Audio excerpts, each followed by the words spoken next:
Tay, isa nakasabot ka ng trust. Dili, trust issue ha. Trust lang. Pagsaling or nailang term sa trust. Ako ang kuhan ko ang assist na ko sa TV, monitor. So, na-Bible ang kanan akong gihangyo ang kanan sa paghawid sa inyong mga Bible o Bible yung cellphone o mag-pray ta. Atong pasalamatan ng Diyos sa pulong niya pagkarong adawan. Heavenly Father, Lord, we thank you, Lord, for the message yung ihatid mo, Lord, as I tell you, Lord, that your word is true and your word is for us, O God. Salamat, Ginoo, ang inyong pulong natin sa pagminawan, Lord. Let this be a learning, Lord, sa mo, God, to reconnect, Lord, sa imo ang mga plano o Diyos, to trust in your plan all over again, God. Salamat, Ginoo. There are times, Lord, that we trust other things, God, trust our own self, trust our friends and other people, Lord. We believe, Lord, that through this message, God, our trust will go back to where it should be, God, to dili sa imo anak o Diyos. Kung ibalik sa loob, ibalik sa imo Diyos, in mighty Jesus we pray. Amen. So, ito ang topic for this morning is about trust. Isa mo to nga tanan anak sa Diyos, daghang gibuhat ng mga skills o mga wisdom o knowledge ng gihatag akong Diyos. Isa mo to anak. Ang tanan mga Kristiyano mga skillful, no? Amen. Amen. Sige ko kaduha gani. Magpasalamat ko sa sambuhin ng Diyos kay anang high honors ko sa school, no? Meaning, itagaan nyo dito ako, maayon yung wisdom ni Lord. Magpasalamat ko sa itong Ginoo kay maski pag-disot yung trabaho, kanang nakaya rin yun ako ang trabaho, yun ako. Meaning, itagaan ko sa Ginoo, sakto nga skills nga mahimo nga kita, mahimong favorable ka sa mga tao nga naglibot sa atuwa. And makita na ito na sa mga kaigsunan na ito nga mag-testimony nga pinaburan ang mga anak sa Diyos. Amen? Pinaburan ba ikaw sa oras? Amen. Hindi mo sa kanto. Kung di pa punan kasi ang buhay ng Diyos. So, sa kadaghan ng tao na makadawat sa imo ang nadawat, ikaw mo ipipilit sa Diyos na madawat sa imo nadawat.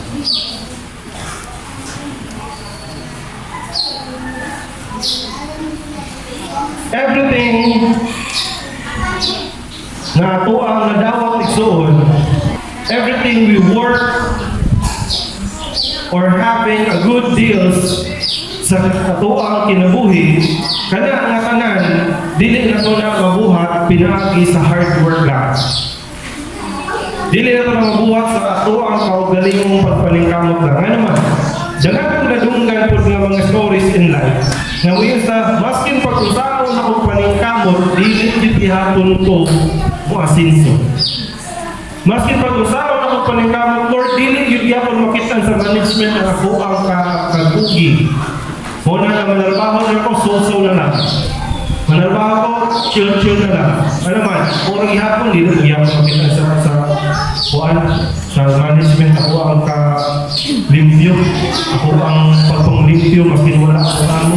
Ako ang paglimpyo sa mga putangan, dili na paglimpyo ka. Hindi ako makita na boss pepa, so nabaho na ako, chill na lang. Dili na ito makuha ang tanan through hard work lang. That's the reason why we need the Lord. Because if we have been favored by our God, in this life, we are not ani nga kinabuhi, maski pa og dili ta perfect igsoon. As our flesh is weak, so as our hearts and our mind. The Bible said in Proverbs 3 verse 5 to 6 ngayon, trust in the Lord with all of your heart and lean not on your own understanding. Verse 6, in all your ways submit to Him, and He will make your path straight. Now let's talk about trust. Ang bunga sa English. One thing that is very important in this world is trust. So with the Lord,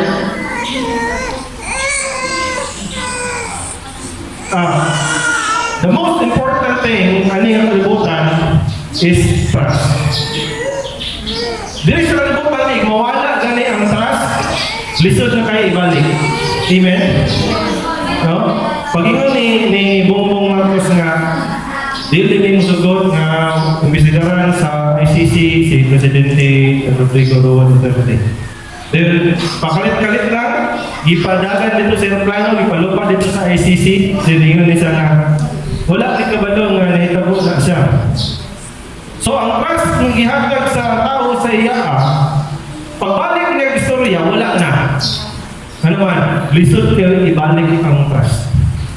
Muna, inana ka importante ang trust. So as with the Lord. Pareho gihapon na sa Diyos igsuon ang trust sayon ra kayo na pakwao na sa pangbuhi ng Diyos. Pero lisod kayo na iuli.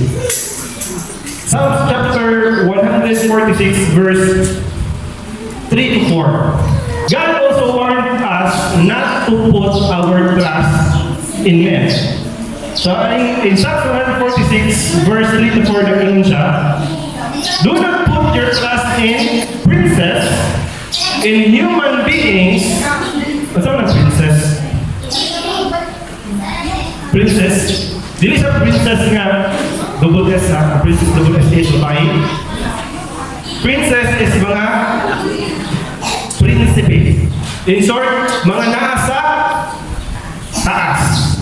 Do not put your trust in princes, in human beings, who cannot save. Ang kama is partition lang na siya sa usa ka butang, pero kani silang tulo pariha. Princess, mga nakagalahong mga tao na igahom o na ay katundanan. In human beings, baskin katong mga tao na walay kagamhanan, kaya kani sila pareho ra nga cannot save. Verse 4, when their spirit departs, they turn to the ground. On that day, their plans come to nothing. Ngayon, ang Bible, ayaw mo ibutang inyo ang trust sa tao. Ano man, kay buabot ang panahon, ang ilang spirito gani mo kawas na sa ilang lawas, asa gikan atong spirit. Ha? At Jesus? Sa Ginoo. Atong spirit is gininhawas ato ang buhi nga Dios. Atong lawas nagikan sa asa? Sa balas. Sa balas? Yung mga ikol ko na una juta. Medyo init yung karon, balas na lang. Kaya na-compare na kayo tayo, juta. Atong lawas is gikan sa dust. Muna nga, when we die, the dust return to dust. And the spirit, nga dili ato hulang lang sa Diyos. Muna nga, inayiminap yan, ang tao atong katang, hiram sa Diyos. Pero sa iyo, ito yung lyrics niya eh. Hiram sa Diyos ang aking buhay. Hindi man buhay man itong hiram ni Lord.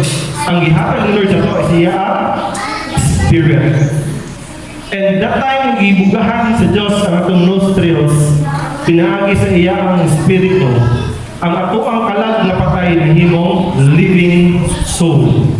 And kaning atong lawas mo ay himong vessel.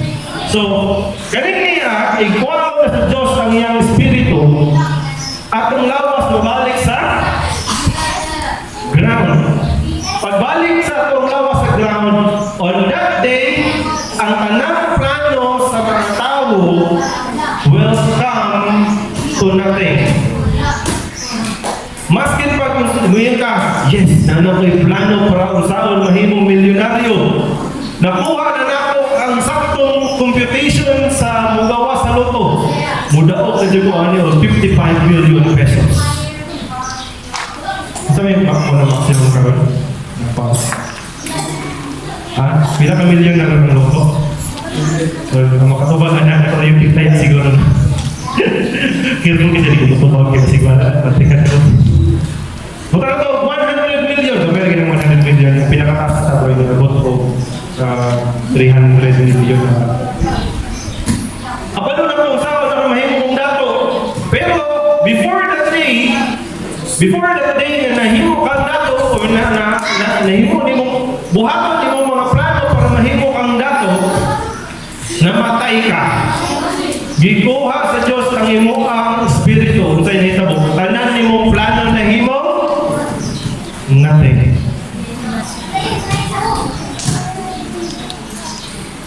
But other people knew they can trust humans, and humans are not like the Lord. Dili na kumusali kong tao. No? Sa kadugay na aning akong Pilipino, di ako mutuo sa gobyerno. Ano man, ang gobyerno, maumawag kaya balik-balik lang. Mawala mga corruption karon nga government, pagkasunod niya po, mapulihan sila. Nahanap ba yung corrupt? Nung dili nakatuhan karon, lumiyon sila nga, akong ipasiminto, ang kanang mga dili simentado. Pero pagkabot sa panahon, ang ilaan plans will come to nothing. Ano man, ang tao dili dapat nato ibutang atong trust sa ilang. Dapat hindi yun, pas, dili man din nato pwede ibutang atong trust sa tao. Dapat nato ibutang atong trust sa Diyos. Ano man, ang Diyos, Spirit. Amen? Ang tao, human being, makita, makuwiran, masayo, dili perfecto, dito ta sa mga spirits. Now, other people, agi dili ka sa musali ng tao. They go to other spirits. Kasi na nakadawag niyo na. Kanang mga kitawag sila o manghula. Ano mo na? Kasi di pa minawan sa iyo katong naman may pinagpapirawan sa inyo. Kasi di pa minawan yung pinuno. Or kurang story niya sa mga spirits. So, may nagluloy, nasilikan, ano ko pinagpapasubihin sa naman. So, kani sila, nag-communicate sila sa spirits, mga spirito, para abangan sila. Ano man, dili na sila masaling sa tao. Ang tao, pwede pakyaso nila ang mukhang trust. Pero ang spirit na kuno, imposible na kuno nga upakyas sa imo ang trust. Ano man, spirit ko sila. Pero, possible ba isuon nga ang mga spirit ko makatawag sa ito? Isaiah chapter 8 verse 19, ngayon sa when someone tells you to consult mediums and spiritists who whisper and mutter, next, should not the people inquire of their God? Why consult the dead on the behalf of the living?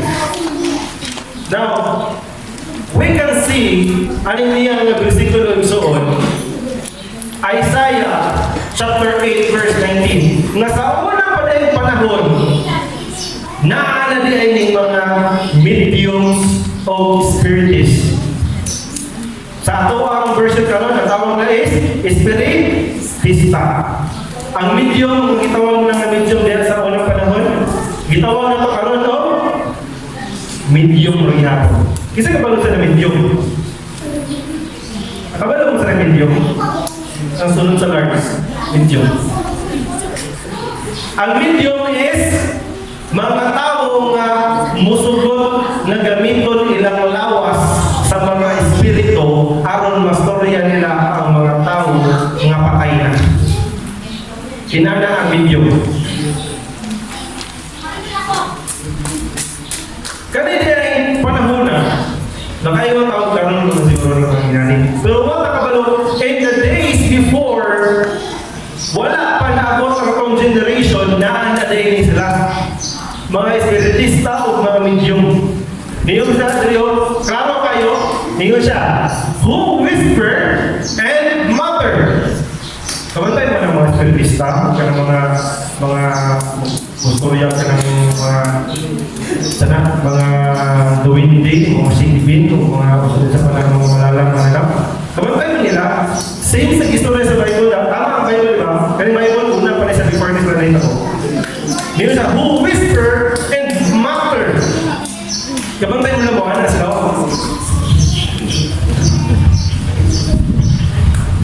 Magyam-yam na sila. Kunya, ang ilang yam-yam, dili ka kasabot nga naman, hinay kayo. They whisper and mutter. Kaning mga inaning nga tao, espiritista o mga medium, modest lang ang mga tao na nag-contact sa mga espiritu. Pero dili pa ng espiritu iya sa Diyos. Next verse. Next verse. The the Lord, should not a people inquire of their God? Instead na mo inquire ka sa mga patay, nga din mo na mo inquire sa Diyos. Nga din mo na mamutana sa Diyos kung natin siya pamutana. They shall why consult the dead on behalf of the living. Ano ba nga, kinahanglan ng Diyos nga, mukuntak pa sa itong mga patay na kita, buhay man lang. Is it possible to consult the spirit of the dead to ask for help? Ang tubag, yes, it is in the Bible in the longest time. The spiritists and the mediums are existing maskin karon nga panahon.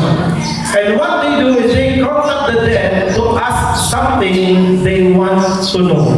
But be careful and so on because the Bible said in Ecclesiastes chapter 9 verse 5, they consider the living at least know they will die. But the dead knows nothing. Ako ba minsan matutag po ay ano makakawag ang kalag ni brother Gunggong kaya magbala na ito kung kinsa yun nagpatay niya. Kamay ko rin na ang tao nyo ito kung tinuod ba yun na namatay siya sa bigos o namatay siya na naay nagpukulod niya o naay nagpatay niya. Atong kuwakon ng iyang spirito ang istorya ko na. Pero ingon na Bible, be careful. The living, at least ang mga living, kabalo sila na mamatay sila. Pero ang mga patay, wag na ni sila'y saktong una-una. They know nothing.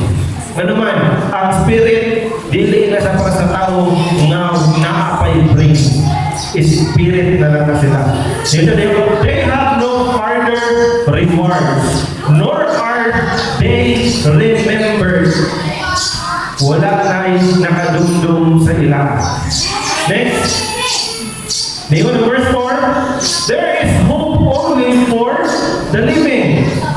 Katong mga patay, wala na ito sila hope. Maski pagpilo sila nga kabalo sila o sa isunod na magawa sa surprise. Wala na ito sila hope. Pero ang mga living, naapag yung gihapoy sa paglaon. As they said, it is better to live to a live dog than a dead lion. Maskin pa siguro kung sa kakusgan ng Zoon. Maskin pag ikaw may kinabrightan siguro dili sa lipulo. Pero kung tanan mo nga skills nga nani mo, kung patay na ka, wala gihapoy pulos.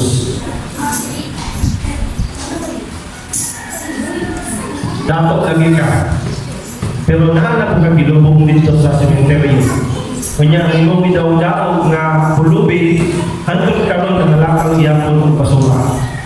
No? Usahay nung mas taas pag kinabuhin ng mga nasa mga squatter area, mas taas pag kinabuhin ng mga gilantaw sa mga taong bukawan, no? Gilantaw sa mga taong damak. Usahay mas taas pag sa kinabuhin. I-compare itong mga limpiado kayo, napakailan, limpiado ka siya siguro ang alcohol. Pakahawin mo, bisa dito sa alcohol na food. Kana kung magamit sa o kanang sa biometric, kailangan mo trabaho ka o biometric. Para di na ila ang iyang fingerprint. Kaya napanas na, nahilis na, pagiging alcohol. Ang ginabuhat lang na ako, ma'am, pagkangin na lang code sa iyong ID number, karoon ng gawa ko. Kaya di naman dito sa masking sabi niya, reklamo ko sir, ito naman. Usa ka oras na pinindot dito, dili dito mo, ila ako ang may gupa ko sa biometric, dili ko ba may biometric, ma'am? Guba akong tulog. Kaya yan ka mo, hilis na kayo, dili na yun sa ilhon. Pero, salamat sa Ginoo, kita na mga dili kayo inghanol, magsakit mo ganita, pero dili ka mo ito. Diba? Pero, ang mukhang, limpiado kayo, pero matapang lang gamay katol-katol, mamula na yan ang ilang lawas. Ano man? Sobrang kalimpiyan ko. Nahulog na tayo yung wala na yung bacteria. Kasi nakasmila na din o nursing. Or nakakuha o gamay na subject sa nursing. Or tignan daw TikTok. Kasi tignan daw TikTok na rin. Gingon ng mga doktor na ito ang lawas na kuno composed tao lain-lain nga klaseng bacteria. And daw ang klaseng bacteria. Good bacteria o bad bacteria. Ang bad bacteria mauna may magkakal na ito sakit. Ang good bacteria mauna may mutabang sa ito ang karon mo resist sa mga bad bacteria. Karon kung nasubrakan kay takalimpyado, hasta ito ang good bacteria na mo'y naghakal sa ito o protection, mawala na siya kapit. Mauna kay tayo sakit, dahil na kayo tamang sakit. Mauna kang tawag ang iyong tapat. Kung naagari na sa iyong mga dalig-dalig sa gilid, ayaw na ilakti, protection na sa iyong awas. Okay, padaita. There is hope only for the living, as they say. It is better to be alive or live live dog than a dead lion.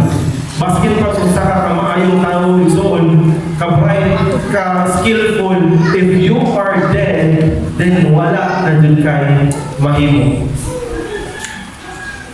Then the question now, if di kita makarelay sa mga spirits of the dead, we go to the living. Dito ta sa tuwi, hindi man ang Bible nga dili naman yung posta na yung mapatay.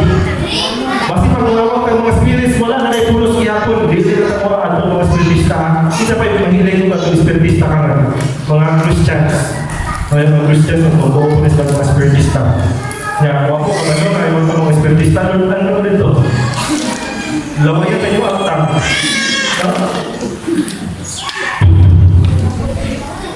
Asa na may ipakasalas doon. Then man, may ako sa mga doon din. Then man doon. Ayaw na ka. Pero kung ako pagalawa, nag-ayaw ninyo ang faith. Ang yun ay pagtuo nga ako na ayaw na diyan.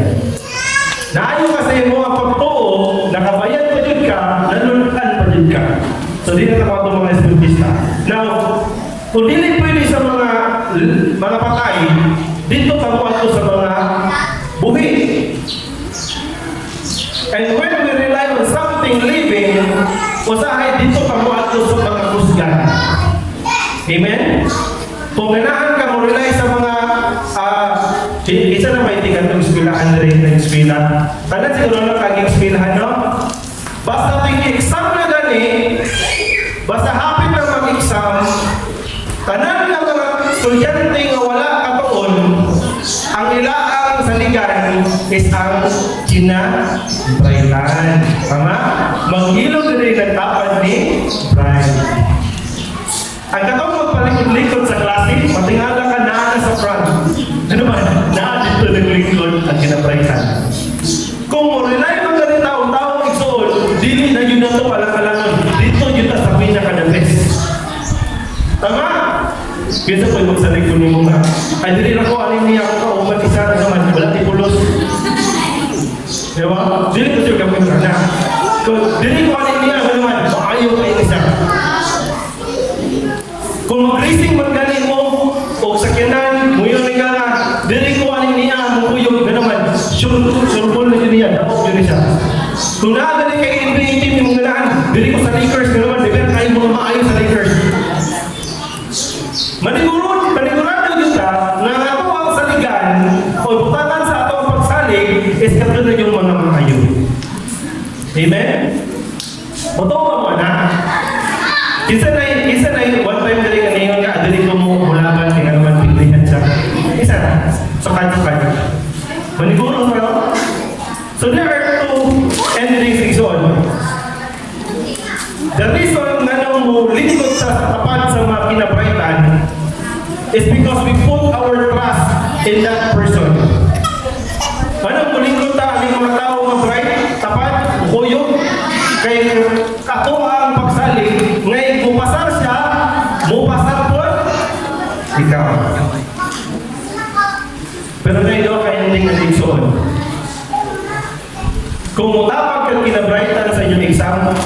Ang unang nga ending, parehong uskon. Problema kay parehong ngalan. Dili na sa joke, actually naitabo na siya sa ako sa school pa dati. Mota sa inyo ang mga generation. Na-apil o kopya ang ngalan. Ang ikaduha nga ending ang nangnaison, kung dili man gani, pareha mong school sa kinabraitan. Usahay, kani realidad eh, usahay mas taas pa o score ang nangopya. Ganoon? Na naman, ikaw, you put your trust in your own learning, pero ang imuhang tapat, they put their trust in their seatmates. Meaning, duha ka buong iya ang saligan. Oo na lang ang palabot sa checking sa school. Basta, ako yung checking school. Rapper ang anak ko. Siyempre, nabi ko sa korek ang sabi mo. Igulong mo ang sabi ko sa tikas. Ganoon, because we want to put our trust in something na dapat sure, magusgan, o maayo, o bright. Because when we put our trust in people, we think na it is better than us. Kinahanglan, ibutang na to ako ang mga trust sa mga tao na kabalutan na mas maayo pa kaysa sa tuwa. When we put our trust in people who think it is better than us, paminaw kayo in Isaiah chapter 31 verse 1 to 3. So, dili naman ta itong mga patay. Wala tayo matapang na to. Dili ta sa mga buhi. Karon, kung wala ta sa mga buhi, sure mo dapat ato ang isot akong trust, atong mga tao, mga maayo, mga bright, mga power kayo, o mga the best of the best. Pero paminawa, Isaiah chapter 30 verse 1 to 3, naging ng Bible. What sorrow awaits? Isa yung devotional na rin. Isa nagsunod sa devotional sa inyo po na ay ipin dito ng devotional notes. Pwede niyo pag-imitan as kaya niya sa devotional. Kasi ma'am, nalapian niya na yung devotional notes. Yung sa what sorrow awaits those who look to Egypt for help. Kasi it is talking about war. Gubat na iyang istoryahan. Karon pag-abot sa gubat, ang Egypt ay isa sa pinakakusgan nga country sa una. Usa na siya sa pinakagahi nga country naman na kompleto sila na chariot, na ay war force, na isang po ng mga army, mga military, kompleto sila.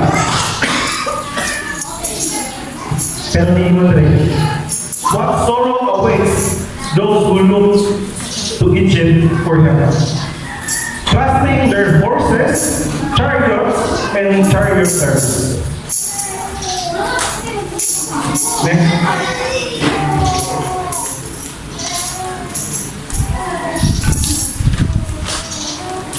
And depending on the strength of human armies, instead for looking to the Lord, the Holy One of Israel.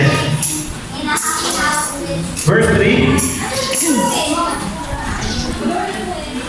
Verse 2. In His wisdom, the Lord will send great disaster. He will not change His mind. He will rise against the wicked and against their helper. Verse 3. For these Egyptians are mere humans. What's that mere? Mere is gamay lang. Ultimo lang ang mga tao. Ang mga Egyptians sa mata sa Diyos is a mere human lang. Mura na sa tao na naglataw sa lamigas. For the Egyptians are mere humans and take note, not God. Their horses are para sa Ginoo mga pony. Masa na pony? Katong mga kabayo na ganumay. Dili po sa donkey. Ang donkey katong itong dahil ito. Ang pony is mga kabayo na siya na ganumay pa sa normal na kabayo. Pag umasa ng pony, bato na na yung horse. After sa horse, ang kinadaan, war horse. Ang war horse, kung siya ginagamit sa mga guba, nga mas dagko pa sa tao. Ang mga war horse sa Egyptians, nga ilang isaligan para sa Diyos o sa 100% tao nila. Phony lang. Flesh, not mighty spirits. When the Lord rises his fist against them, those who help will stumble, and those being helped will fall. Niyon ang Ginoo, kung ang Diyos na mo,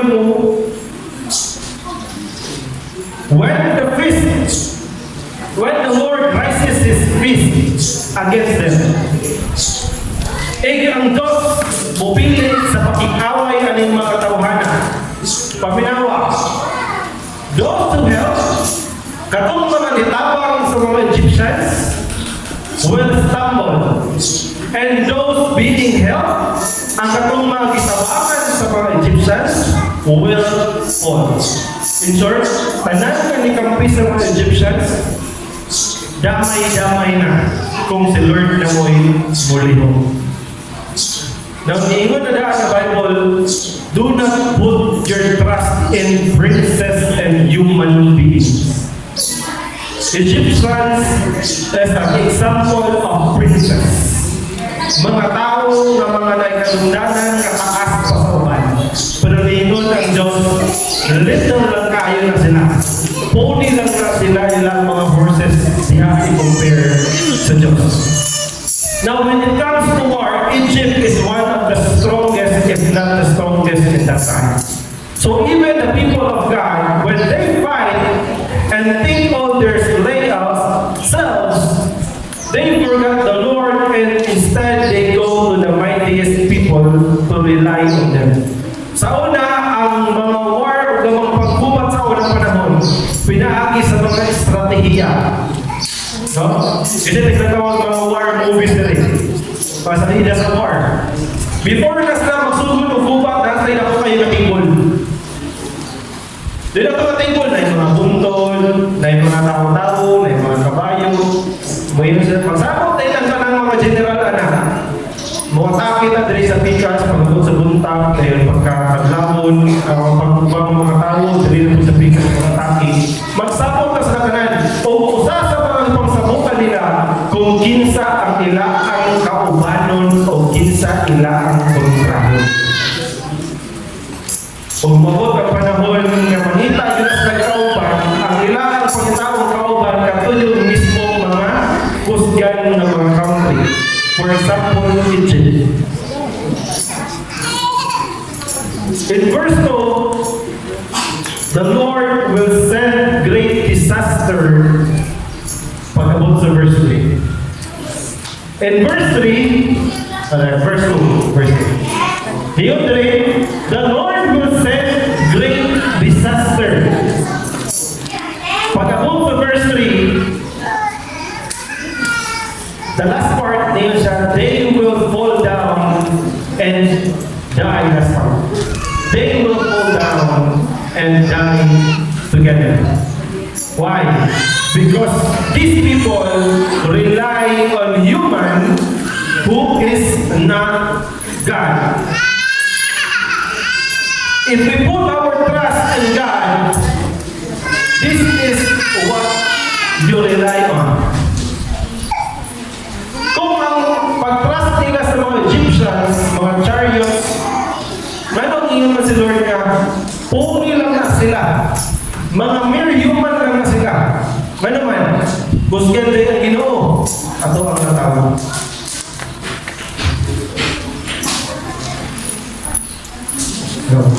Verse 2.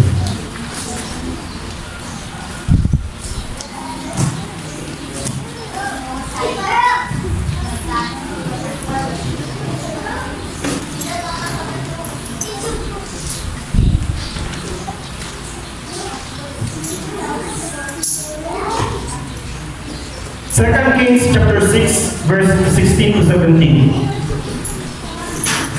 So, usapan na ikakusga ang army ni Lord. Ano man nga, baka ito naman sa napuni lang ang mga forces sa mga Egyptians, yung mga war force mo na ito. Second Kings chapter 6, verse 16 to 17 na iwan. Don't be afraid, this prophet answered. Those who are with us are more than those who are with them. Now, Sa 17 na yun siya. And Elisha prayed. Mo nang importante kay Suon na magampo ka. Niyon si Elisha, open his eyes, Lord, so that he may see. Niyon si Elisha, Lord, open ang mata kaniniya nga slave. Ano man, kanina slave na balaka na siya kaya atong kapusgan. Ipakita sa iya ako sa kapusgan ng imong army, Lord. And then, the Lord opened the servant's eye. Kung sa'yo nakita ni servant. And he looked and saw the hills, palibot ni Elisha. Ang tanang buntod na naglibot ni Elisha na puno, full of horses and chariots of fire all around Elisha. Kung ang mga horses and chariots sa Egyptians, mga dagko, pero pag-abot sa Diyos, ang iyaang mga chariot and horses sa iyang mga anghel nagkalayo. Mauna kasi Elisha, kasi kung dahil kayo lang kung nanin si Elisha, ayaw kahalo. Naman, before pa nagsubod ang away, nakita na ni Elisha kung sa kadaghan ng arang Diyos. O niyo sa, nabala ka kayo ng akong servant, ako ang makukuhaan mo ang mata, makita ni mo kung sa may nakita ako. So that time, na-open ang eyes sa servant kung nakita niya kung sa grabe ang mga army sa pangulong Diyos. So whenever we need something, dili ta makarely sa mga spirits, dili ta makarely sa mga tao, sa mga humans, maskin pa pinakamaayo, pinaka the best, dili na to marelayan. Because the Bible always reminded us in Proverbs chapter 5 verse 6 na kung mag-trust ka, trust in the Lord with all of your heart and lean not on your own understanding. Because when we lean on our own understanding, we might fall trusting the wrong person, the wrong powerhouse, the wrong spirit. In verse 6, nag-iwan siya, and always submit to Him, and He will make your path straight. And this is the most important sa pananaison. Kinahanglan igsoon, if we trust in the Lord, kinahanglan nga importante kayo nga ato ang isubmit ato ang self sa iya. Until the time nag-acknowledge na to si God nga mo'y mutabang sa ato unless nga isubmit sa to kanan sa iya nga magbutang, the Lord will not care para maghilabot sa imo ang mga plano. Nabantay mo anong usahay na, Lord, sige lang kong pray, Lord. Dili lagi mo i-answer akong prayer. Why? Because we still rely on ourselves.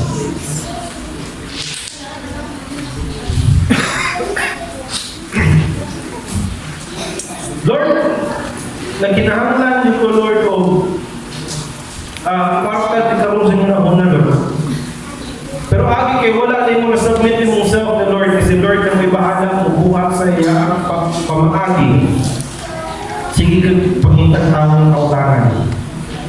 Pero ang ending, nakautang na ka, wala pa yun nasulban na ang problema. Hindi mo pa din maglain ng good ng base ng problema. Na naman, imo ang iutangan, imo ibayad sa linding, din ang linding, hindi pa kompleto ang bayad, kinumay na pag-ipautang, so karon duman na yung utang. Na may utang sa linding, napay yung utang sa imo unang utang. So, the more day yung magsigit nagpamuha sa mga kaugalingon, the more day si Lord yung matras.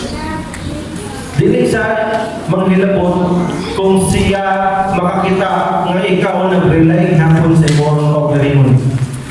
Pero unless the time imong i-surrender ni Lord tanan, diyon na siya, come to me all of you who are tired and heavily burdened. Ang mga heavily burdened yung mga tao, kapag mga kapoy na dyan kayo, Lord, di na ako kaya, imuan na ni tanan, ako na i-surrender niyo mo. Then that's the time na ang Diyos magpakita sa iyang loob. Why? Because the Lord wants all the glory. Ang Ginoo gusto niya na kung mag-glorify siya, siya may mag-glorify, dili ang mo ang kaugalingon. Kaya naman, the more na magsige sa pamuhat sa pagpagalingon ko sa ay makayon sana ako mo'y nakahimo sa pamaging nakaluwas ko sa mga problema ka. Agi sa akong kabilidad, agi sa akong kamaayo, agi sa akong kabright, agi sa kamayo ng mga storya, agi sa maamiguhon na mga tao, nakagawas ko ang niyang sitwasyon. And the Lord don't want that. Ang Diyos, ganahan siya na kung mag-glorify man gani siya, siya may mag-glorify. Dili ikaw. That's the reason why maski pagpalingamot na, Lord, wala na siya katulungan maski pagpalingamot ko. Ingon sa Bible na, everything under the sun is useless. It's nothing. It's chasing the wind. Wala kang nagbutog hangin. Huwag kay malakpan. Maski pagpasahon ng palingamot. But if you put your trust in the Lord, ang buhaton niya, He will make your, sabihin that? In all thy ways, submit to Him, and He will make your path straight. E mo ang isubmit ni Lord tanan, iya ang promise, dili siya nag-promise nga muhaon niya tanan imong problema, pero sa inyo ngayon, He will make your path straight. In short, mula ka, gihapon ka igsoon. Kinahanglan gihapon ka mula ka, pero ang palindot lang, di na ka mapandol, di ka mawala. Ano man? Kay si Lord, iyan ang ihimo ang imo ang path nga straight. Wala na liko-liko, wala na closing, ba't tayo kung masimuliko kung sa wala na closing ang niya, ha? Last verse, ang iyan para sa panindog, Isaiah chapter 55, verse 8 to 9.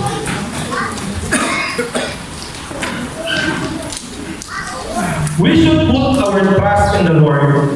Kinahanglan sa ibutang ang trust niya sa Ginoo. Ano man? It is very important. It is because tanan na to, ang kaugalingon na to, diling upong sa nahibalaan sa Diyos. Because the Ingon na Bible, for the thoughts, your thoughts, or my thoughts are not your thoughts. Neither your ways, my ways, declares the Lord. Ang inyo ang panghuna-huna, dili sama sa ako ang panghuna-huna.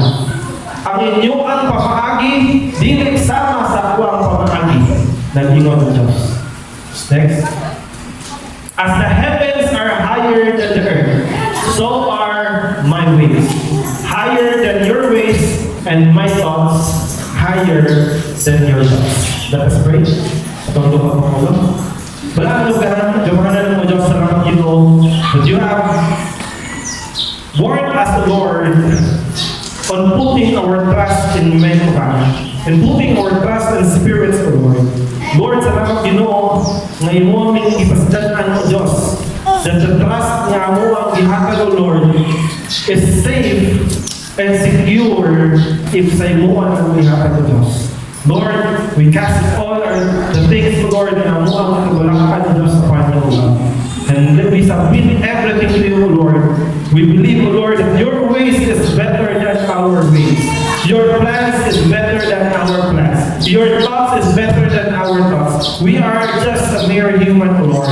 And we believe, Lord, that with your help, Lord, with your favor, God, there will be great things na ma-achieve na mo in life, God. It is a secret of the Christians, O Lord, but we believe, O Lord, that this is no secret anymore, God, because all of your children knew, Lord, tanan na anak mo, Diyos, nasayod sa imong pulong mo, God, that if we seek first your kingdom, O Lord, and all your righteousness, God, all the things, O Lord, that we wanted in life, O Lord, all the things that we need, O Lord, tanan na mo ang ihangyo sa imo, O Diyos, tanan na mo ang ikabalakan, O Lord, as we seek your kingdom first and your righteousness. All these things shall be added unto us. Salamat, Ginoo, sa tanan ng Lord, matabang, Lord, sa mga God. And we believe, Lord, that your help has not stopped yet, God. Ang imong tabang, Lord, wala na pupul, O Diyos. O nagpadayon, pag iniububo diya sa mga when the time that you stop your help from our life, that you stop your help from pouring out in our lives, O Lord, dili na mo makaya